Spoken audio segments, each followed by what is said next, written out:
Ang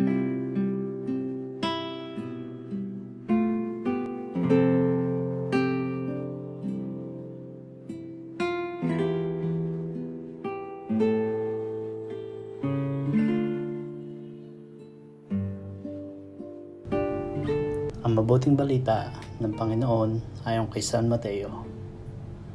Noong panahong iyon, umalis si Jesus at sa kanyang paglakad, nakita niya ang isang taong ang pangalan ay Mateo. Nakaupo ito sa paningilan ng buwis. Sinabi ni Jesus sa kanya, "Sumunod ka sa akin." Tumindig si Mateo at sumunod sa kanya.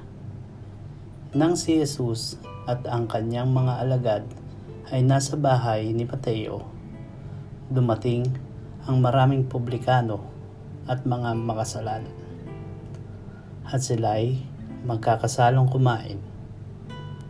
Nang makita ito ng mga Pariseo, tinanong nila ang kanyang mga alagad, "Bakit sumasalo sa mga publikano at mga makasalanan ang inyong guro?"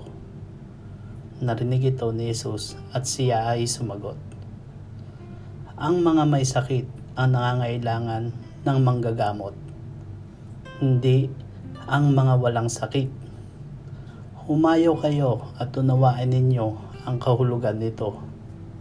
Habag ang ibig ko at hindi hain, sapagkat naparito ako upang tawagin ang mga makasalanan, hindi ang mga banal." Ang mabuting balita ng Panginoon.